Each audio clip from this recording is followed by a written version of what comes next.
Alhamdulillah wa kafa wassalatu wassalamu ala rasulihil mustafa wa ala alihi wa sahbihi wa man iktafa amma ba'd. Kita panjatkan puja dan puji syukur kehadirat Allah Subhanahu wa taala. Pada kesempatan pagi menjelang siang yang berbahagia kali ini, tanggal 21 Rabiul Awal 1444 Hijriah, atau yang bertepatan dengan tanggal 17 Oktober 2022, kita masih kembali diberi kekuatan, kesehatan, hidayah, serta taufik dari Allah Jalla wa'ala, sehingga kita bisa kembali menghadiri pengajian rutin Senin pagi di Masjid Manarul Ilmi, di Komplek Pondok Pesantren Tunas Ilmu di Desa Kedung Buluh, Purbalingga ini. Kita berharap semoga Allah Azza wa Jalla berkenan untuk melimpahkan kepada kita semuanya ilmu yang bermanfaat, sehingga bisa kita amalkan sebagai bekal untuk menghadap kepada Allah Jalla wa'ala. Allahumma amin. Salawat dan salam semoga senantiasa tercurahkan kepada junjungan kita Nabi Agung Muhammad sallallahu alaihi wasallam, kepada keluarganya, sahabatnya, dan umatnya yang setia mengikuti tuntunannya hingga akhir nanti. Para hadirin dan hadirat sekalian yang kami hormati, dan juga segenap pendengar serta pemirsa rahimani wa rahimakumullah. Alhamdulillah, hari ini kita bisa melanjutkan pembahasan tentang fikih doa dan zikir nomor 194. Masih mengangkat tema zikir dan doa sebelum tidur bagian yang ke-13. Di antara doa yang diajarkan oleh Rasul sallallahu alaihi wasallam untuk kita baca sebelum tidur adalah sebuah doa yang berbunyi Alhamdulillahilladzi at'amana wa saqana wa kafana wa awana fakam mimman la kafiya lahu wa la mu'wi. Sabun apa? Jarang ya? Atau baru dengar sekarang? Baru dengar. Padahal ini ada di dalam Sahih Muslim. Ada di dalam Sahih Muslim. Berarti ilmu kita itu sudah banyak atau masih sedikit? Sedikit atau sedikit banget? Mulane ngaji. Ya. Bayangkan ini doa, ini ada di Sahih Muslim. Hadisnya sahih. Baru kita tahu. Padahal umur kita sekarang sudah berapa? Pinten Bu? Ya mawi. Saya 42. Panjenengan ada yang 50, ada yang 60, ada yang 70. Bayangkan 70 tahun baru pernah dengar doa ini. Padahal doa ini rutin dibaca oleh Rasulullah SAW setiap akan tidur. Maka fakta ini, ya, realita bahwa ilmu kita ini masih sedikit, ini harusnya membuat kita semangat untuk ngaji. Kenapa? Ngaji. Ternyata banyak sekali doa-doa yang dicontohkan oleh Nabi SAW, yang dibaca beliau setiap hari. Kita belum baca. Kita belum tahu. Maka sungguh aneh perilaku sebagian orang yang mengamalkan amalan-amalan yang tidak dicontohkan oleh Nabi Sallallahu Alaihi Wasallam dan merutinkan amalan-amalan itu. Sedangkan yang jelas-jelas ada tuntunannya malah tidak diamalkan. Itu namanya aneh bin ajaib. Wirid-wirid yang enggak dicontohkan oleh Nabi SAW dibela-belain untuk dibaca secara rutin.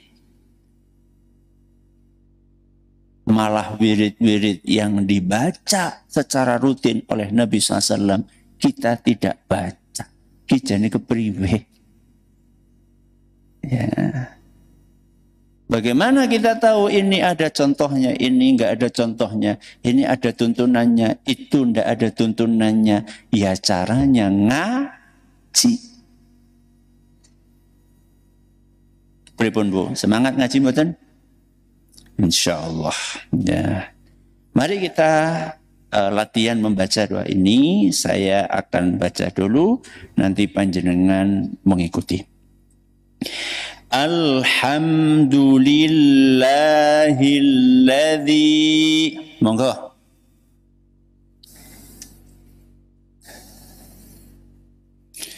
At'amana wa saqana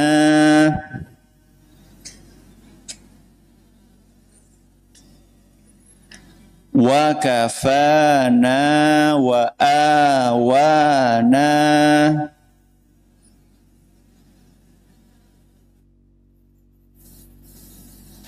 fakam mimman la kafiya lahu wala mu'wi. Sekali lagi nggih. Alhamdulillahilladzi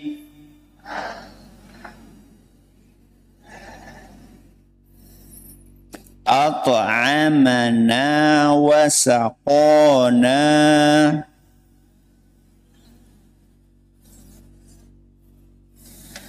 wa kafana wa awana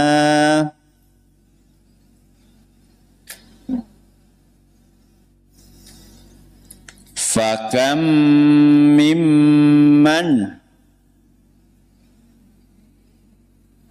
la kafiya lahu wala mu'wi. Ayo kita bareng-bareng membaca 1, 2, 3.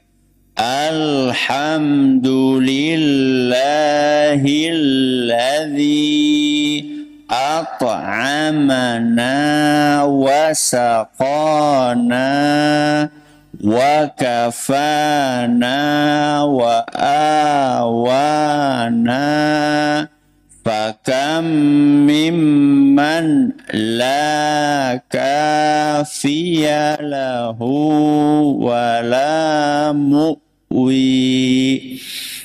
Dalil landasan doa ini adalah sebuah hadis yang diriwayatkan oleh Imam Muslim dari seorang sahabat Nabi SAW yang bernama Anas.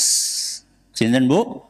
Anas. Nama lengkapnya Anas bin Malik radhiyallahu anhu. Kata beliau, Rasulullah sallallahu alaihi wasallam bila akan tidur, beliau biasa membaca doa berikut ini. Alhamdulillahilladzi, segala puji bagi Allah yang nopo alladzi at'amana wa saqana, yang telah memberi kita makan dan minum, wa kafana, dan melindungi serta mencukupi. Napa Bu? Melindungi serta mencukupi.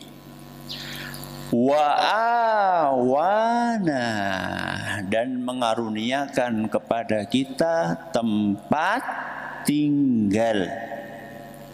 Fakam mimman la kafiya lahu wa la mu'wi. Betapa banyak orang yang tidak berkecukupan dan tidak memiliki tempat tinggal. Jadi hadis ini ya termasuknya panjang apa pendek?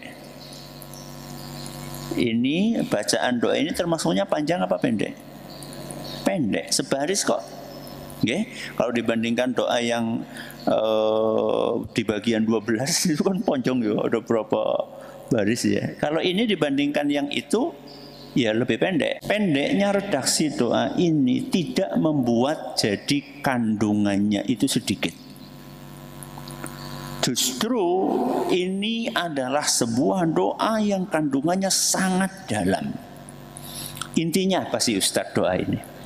Intinya doa ini adalah mengajak kita untuk merenungi nikmat-nikmat Allah yang sangat banyak.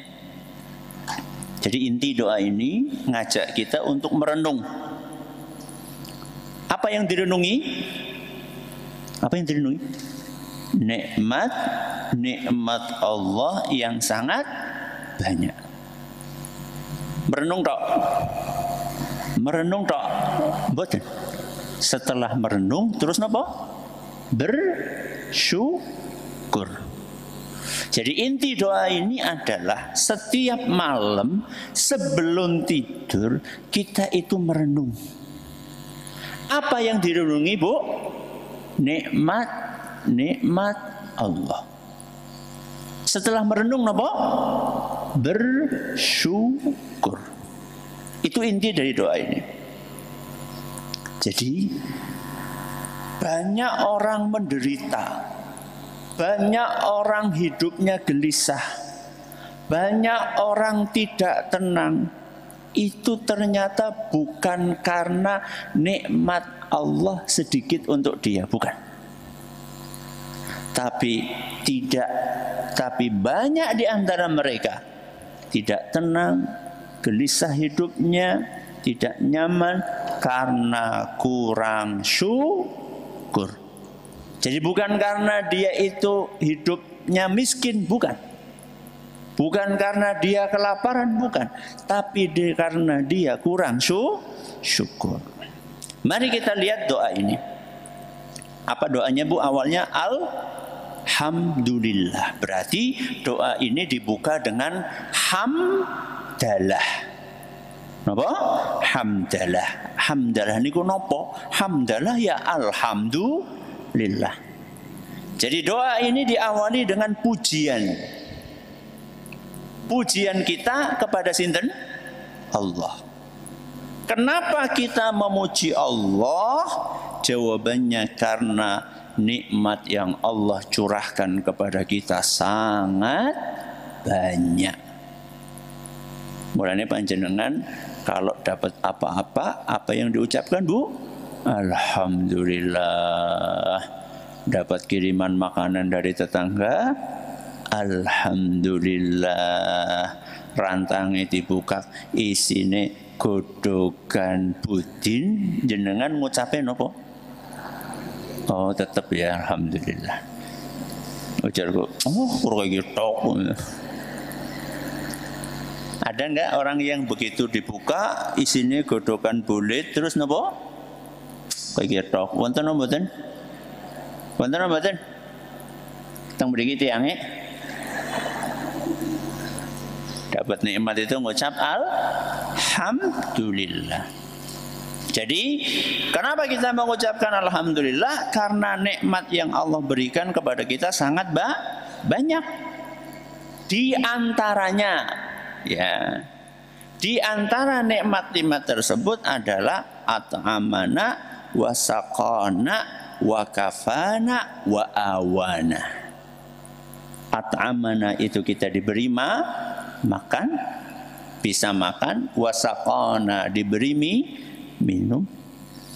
Kemudian wa kafana itu kita mendapatkan kecukupan dan perlindungan.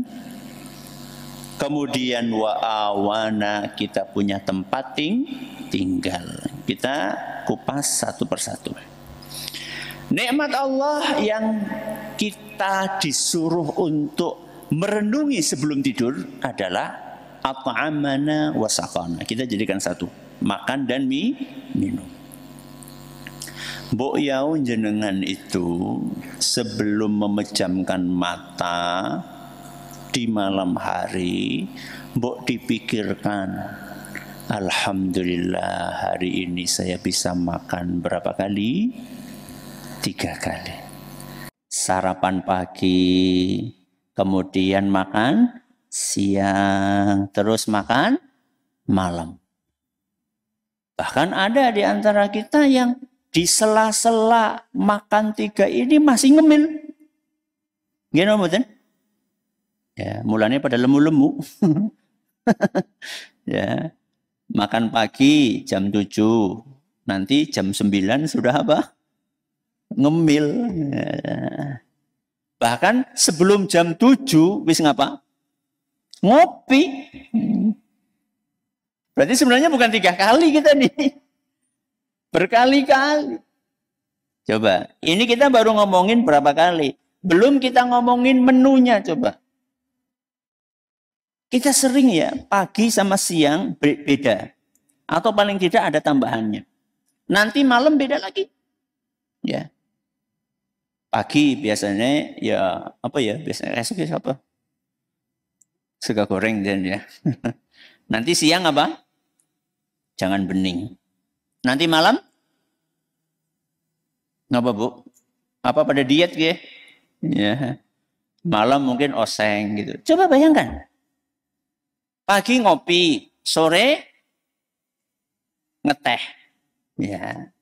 Coba jenengan perhatikan.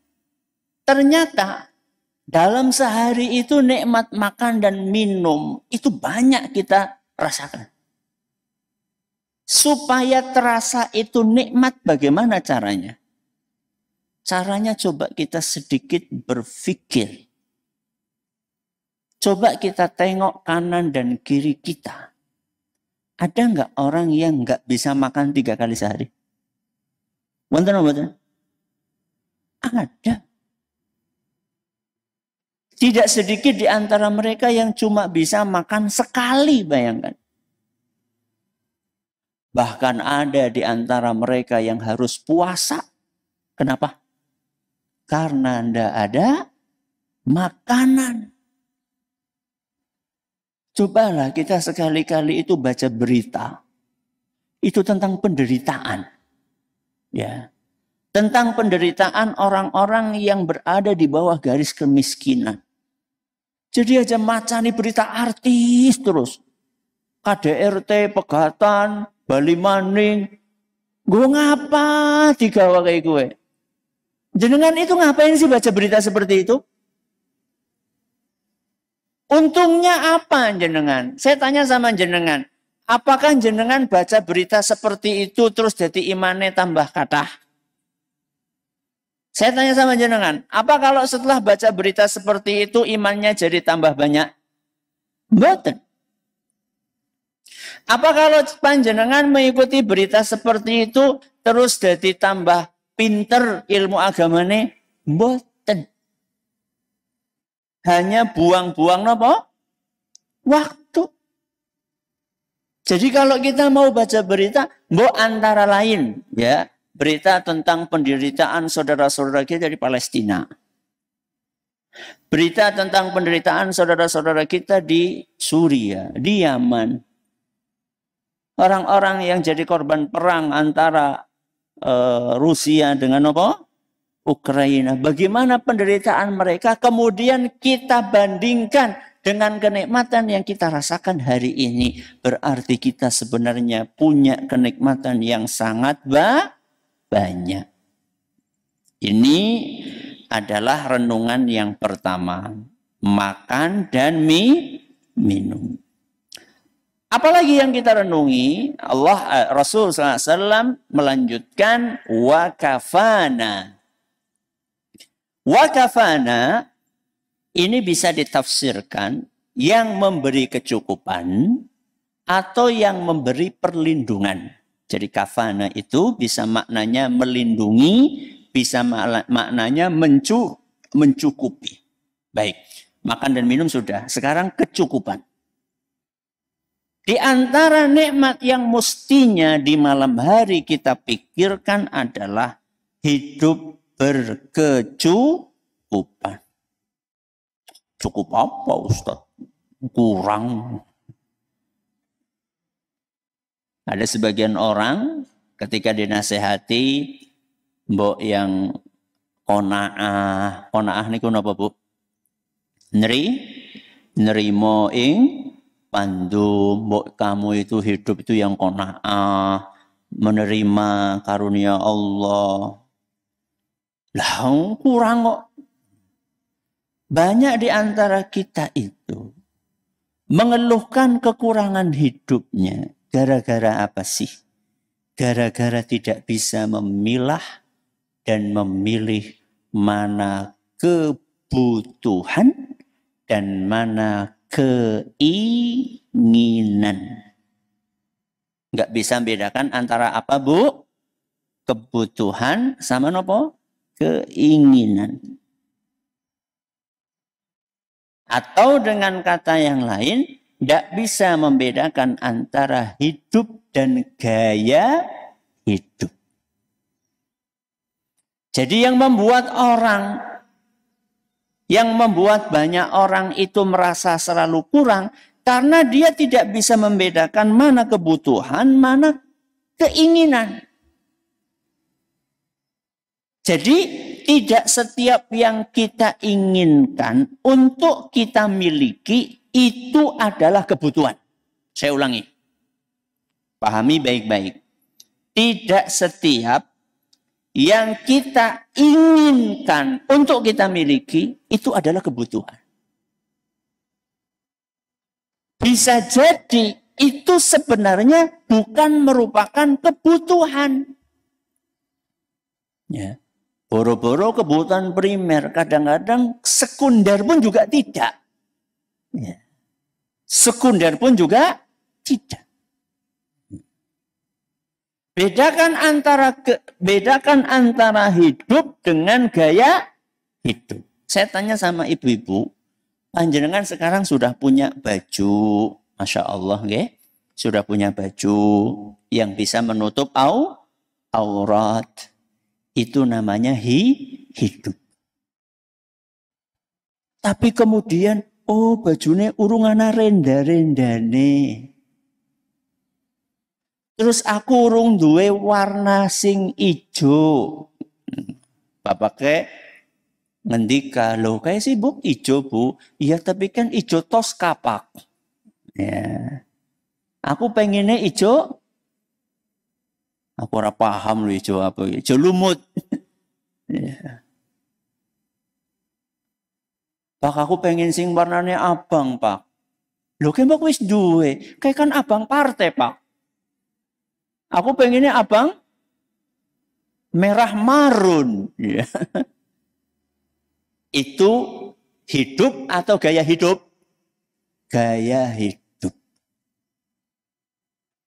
Jadi gara-gara nggak bisa membedakan mana hidup, mana gaya hidup, mana kebutuhan, mana keinginan, ini yang membuat orang selalu merasa kurang.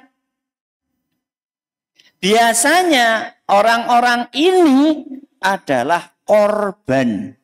Korban apa? Korban apa? Iklan. Korban iklan. Iklan apa? Ya, saya kan nggak bisa nyebut nama marketplace di sini. Ya. Iklan dagangan, promo jualan yang setiap saat muncul di HP karena jenengan menginstal aplikasi itu di HP-nya jenengan. Ya. Ana marketplace A, marketplace B, marketplace C. Jadi lengkap nang HP. Ya. Ada anu, toko anu. Dan yang namanya toko ya mesti napa Bu? Promo. Diskon besar-besaran. Padahal ya anu regane anu kurdi dimainkan aja sebenarnya. Diskon 50% setelah dinaikkan 100%. Yang jenengan ngerti ini diskon berapa? 50%. Cuci gudang, kenapa? Karena ora payu. Ya, akhirnya jenengan beli barang expire yang sudah kadaluarsa. Maka ibu-ibu jangan menyulitkan siapa? Ibu-ibu jangan menyulitkan siapa? Bapak-bapak. Ya. Pak, aku urung duwe kiye. Lho kowe mok wis duwe, tapi kan bentuknya beda, Pak. Loh, bapak kayak sekedar untuk bisa beli beras saja sudah pusing. Ya, masih disuruh untuk dibebani pikiran beli ini, beli itu. Ya. Panci ini, panci itu, wajan ini, wajan lu. Wajannya sih bisa tinggal kok. Ya tapi kan warnanya beda, Pak. Ya Allah, wajan ben deleng warna. Wong Arab gosong datakan deleng apa? Warna. Ya. Ini adalah renungan kedua, yaitu merenungi nikmat kecukupan. Apalagi Ustadz yang perlu kita renungi sebelum tidur? Perlindungan. Kenapa? Perlindungan. Maksudnya gimana Ustadz? Maksudnya adalah sebelum tidur mbok yao, kita itu merenungkan hari ini jenengan lihat tangan nggih, lihat tangan. Alhamdulillah tangan saya masih nopo?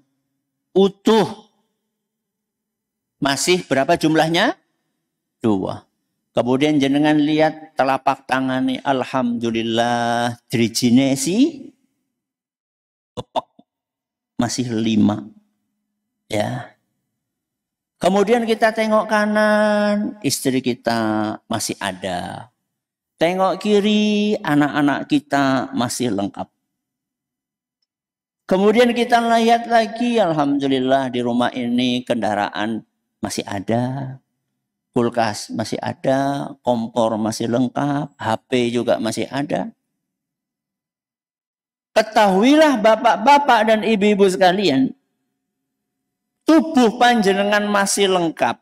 Anak-anak dan istri, suami jenengan masih ada. Barang-barang milik jenengan tidak berkurang. Itu karena perlindungan sinten? Allah. Betapa banyak orang yang kecelakaan. Setelah kecelakaan anggota tubuhnya berkurang. Ada yang awalnya punya mata 2 tinggal 1. Setelah kecelakaan. Ada yang punya tangan 2. Terus setelah kecelakaan tinggal 1. Ada yang jarinya 10. Setelah kecelakaan tinggal 7, hilang 2. Coba jenengan pikir. Ada orang yang Masya Allah, oleh Allah Azza wa Jalla diuji dengan gempa bumi. Rumahnya runtuh, anak dan istrinya ada di dalam. Hilang, kehilangan anak dan istrinya. Ada orang yang nggak sadar, ada percikan api. Terus rumahnya kebakar. Habis semua isinya. Tabungan-tabungan selama 60 tahun. Habis semuanya. Mbok yau kita itu berpikir. Ketika malam-malam kita tengok. Anggota tubuh kita masih lengkap. Kaki kita masih ada. Mata kita masih bisa melihat. Telinga kita masih bisa mendengar. Anak dan istri kita masih sehat. Kemudian barang-barang kita nggak ada yang berkurang. Ini nikmat dari Allah Azza wa Jalla yang harus kita syukuri. Makan, minum, kecukupan, perlindungan. Apalagi Ustadz yang perlu kita renungi? Wa'awana. Wa'awana itu artinya adalah yang telah mengaruniakan tempat tinggal. Rumah itu nikmat. Walaupun kontrak, walaupun rumahnya kontrak, nikmat atau bukan? Nikmat. Banyak orang sekedar untuk ngontrak saja nggak bisa. Jenengan punya rumah milik sendiri, atau warisan orang tuanya, atau numpang di tempat mertua, atau ngontrak. Yang penting punya rumah. Dan ini adalah salah satu nikmat yang sering dilupakan. Kenapa nikmat itu dilupakan? Karena terlalu fokus dengan kekurangan. Apa contohnya? Contohnya iya duwe omah tapi gendenge bocor. Fokusnya kepada gendeng bocor.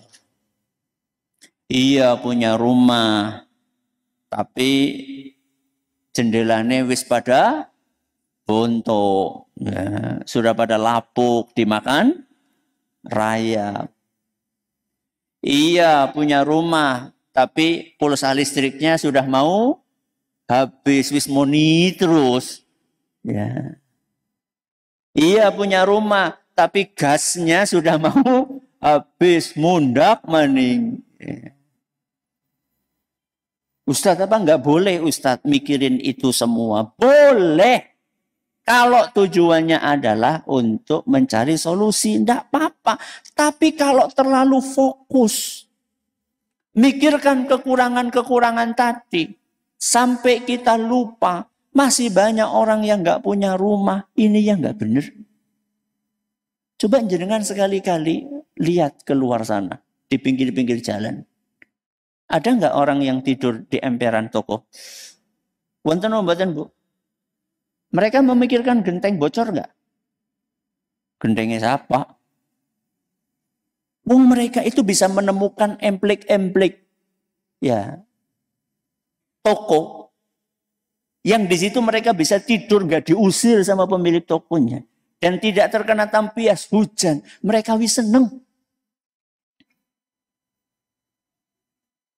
Mereka itu sudah bisa menemukan remah-remah roti makanan yang ada di tong sampah. Kemudian bisa dimakan untuk mengganjal perutnya yang kelaparan. Itu sudah senang boro-boro mikirin gas habis atau gas naik harganya. Mbok yau kita itu berpikir seperti itu. Maka sebelum tidur, supaya kita itu tidur dengan membawa syukur. Tidur membawa apa? Syukur. Kita diajak oleh Nabi SAW untuk membaca doa tadi.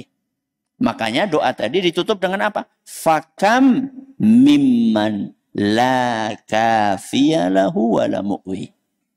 Rasulullah SAW mengingatkan betapa banyak orang-orang yang tidak berkecukupan. Tidak memiliki perlindungan dan tidak punya tempat tinggal. Mudah-mudahan ketika kita mengamalkan doa ini, kita bisa merenungi nikmat Allah. Setelah merenungi nikmat Allah, kita bisa bersyukur. Setelah bersyukur, hidup kita akan tenang. Insya Allah. Baik, masih ada sisa waktu sekitar 10 menit. Silahkan kalau ada pertanyaan bisa disampaikan. Iya, terima kasih Ustaz atas materi yang disampaikan di kesempatan pagi yang berbagi ini. Selanjutnya kita akan bacakan pertanyaan yang sudah masuk dari pendengar Radio Roja yang bertanya. Bismillah, Assalamualaikum Ustaz. Waalaikumsalam warahmatullahi wabarakatuh. Bolehkah membaca dzikir setelah sholat fardu pada waktu sholat Jumat Ustaz? Terima kasih. Pada waktu apa? Pada waktu sholat Jumat. Setelah sholat Jumat. Setelah sholat Jumat, baca zikir setelah sholat fardu. Iya, tidak apa-apa. Karena memang setelah sholat Jumat itu baca zikirnya ya seperti zikir setelah sholat fardu. Istighfar 3 kali, astagfirullah, astagfirullah, astagfirullah. Terus apa? Allahumma antas, salam wa minkas, salam tabarakta ya, dal jalali wal ikram, la ilaha illallah. Terus gitu, kemudian subhanallah. Berapa kali? 33. Alhamdulillah. 33, kemudian Allahu Akbar 33, lalu ditutup dengan la ilaha illallah. Setelah itu baca ayat kursi, al-ikhlas, al-falak dan an-nas. Memang seperti itu baca zikirnya setelah sholat Jumat, seperti baca zikir setelah sholat zuhur. Tidak ada bedanya sepengetahuan kami, wallahu a'lam. Ya. Terima kasih Ustaz atas jawabannya. Pertanyaan berikutnya dari hamba Allah yang ada di Semarang yang bertanya, Bismillah, Assalamualaikum Ustadz. Waalaikumsalam warahmatullahi wabarakatuh. Bagaimana cara membaca dzikir la ilaha illallah yang benar, yang sesuai sunnah tentang panjang dan pendeknya Ustadz? Yang sesuai sunnah, terus apa? Panjang dan pendeknya. Oh, panjang dan pendeknya. Kalau sekedar panjang pendeknya sih nggak terlalu bermasalah ya. La itu 2 harokat. I pendek, la 2 harokat. Ha pendek. La ilaha illallah. Berarti yang panjang apanya? Allah. Ya. Jadi di situ cuma ada panjang pendek yang 1 harokat dengan yang 2 harokat. La itu 2 harokat, I 1 harokat, la itu 2 harokat, ha 1 harokat, illallah 2 harokat. Kalaupun agak dipanjangkan illallah sampai 3, 4 tidak masalah. Ya, tidak masalah. Ini termasuk termasuk wirid atau zikir subhanallah alhamdulillah wala ilaha illallah wallahu akbar. Ini kalau masalah tajwidnya ya, tajwidnya itu insya Allah nggak terlalu bermasalah kalau seandainya beda panjang pendeknya selama tidak mengubah makna. Selama tidak mengubah makna. Ya, silakan. Ya, terima kasih Ustadz atas jawabannya. Pertanyaan berikutnya dari hamba Allah yang ada di Bandung Barat yang bertanya, Assalamualaikum Ustadz. Waalaikumsalam warahmatullahi wabarakatuh. Ketika mau tidur sebaiknya apa dulu yang dibaca Ustadz? Setelah doa sebelum tidur apakah ayat kursi selama 3 kali atau tasbih, tamid, kemudian takbir? Ya, sepengetahuan kami tidak ada aturan baku mana yang harus didahulukan. Ya, setahun kami tidak ada aturan baku dari Nabi SAW mana yang harus didahulukan. Ini mirip seperti zikir pagi petang. Mirip seperti zikir pagi petang. Jadi kalau misalnya kita membaca ayat kursi dulu, ya, kemudian setelah itu kita membaca Bismika Allahumma amutu wa ahya, terus kita baca ini, terus baru baca Al-Fatihah, baru baca Al-Ikhlas, Al-Falaq, An-Nas, tidak masalah. Atau misalnya dibalik baca Al-Ikhlas, Al-Falaq, An-Nas dulu, kemudian setelah itu baca doa yang lain, tidak masalah. Ya, seperti zikir pagi petang. Ya, seperti zikir pagi petang. Misalnya ada orang memulai zikir paginya dengan asbahna wa asbahal mulku lillah. Tidak apa-apa, baru kemudian baca Al-Ikhlas, Ayat Kursi, Al-Falaq, An-Nas, tidak masalah. Ya. Atau dia pengennya baca ayat kursi dulu, baru Al-Ikhlas, Al-Falaq, An-Nas, terus baca Asbahna wa Asbahal Mulku, itu juga enggak masalah. Jadi setahu kami tidak ada urutan, oh ini harus dibaca nomor 1, ini nomor 2, nomor 3. Berbeda dengan bacaan sholat. Berbeda dengan bacaan apa Bu? Sholat. Kalau bacaan sholat kan aturannya jelas. Begitu takbiratul ihram, baca doa iftitah. Setelah baca doa iftitah, baca apa? Al-Fatihah. Setelah baca Al-Fatihah, baca suratan itu kan jelas. 1, 2, 3. Ya, nomor 1 iftitah, nomor 2 apa? Al-Fatihah, nomor 3 suratan. Itu jelas. Maksudnya ada aturan bakunya dari Nabi SAW. Tapi kalau zikir sebelum tidur atau zikir pagi petang, setahu kami tidak ada aturan baku harus mana yang nomor 1, mana yang nomor 2 dan seterusnya, sehingga fleksibel insya Allah. Ya. Ya, terima kasih Ustadz atas jawabannya. Pertanyaan berikutnya dari saudara Irfan di Bogor yang bertanya, Bismillah, Assalamualaikum Ustadz. Waalaikumsalam warahmatullahi wabarakatuh. Bagaimana hukumnya meminta doa kepada orang lain untuk diri sendiri maupun untuk kemaslahatan kaum muslimin? Barakallahu fikum. Meminta doa dari orang lain, menurut sebagian ulama, boleh. Menurut sebagian ulama, boleh. Yang penting syaratnya 1 orang yang diminta doa masih hidup. Orang yang diminta doa masih hidup. Jadi bukan pergi ke kuburan. Mbah tunga kenyong ya, iya Melayu. Dijawab malah Melayu. Jadi 1 orangnya masih apa? Hidup. Yang kedua, orangnya solih. Orangnya apa Bu? solih. Ya. Orangnya solih. Karena tujuan minta doa sama orang lain itu adalah mudah-mudahan doanya dikabulkan sama Allah. Dan salah satu faktor yang membuat doa dikabulkan adalah manakala orang yang berdoa adalah orang solih. Ya, solih atau solihah. Itu syarat yang kedua. Yang ketiga, orangnya mampu. Mampu untuk mendoakan. Orangnya mampu untuk mendoakan. Ya. Dan kata para ulama, mampu untuk mendoakan itu ya maksudnya orangnya mendengar apa yang kita sampaikan, entah itu di hadapan kita, atau orangnya itu bisa kita telepon, kita bisa komunikasi.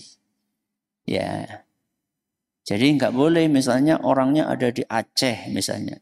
Kita nggak telepon, kita nggak komunikasi apa-apa, terus kita panggil, ya orang yang ada di Aceh itu ngomong dewek, ya.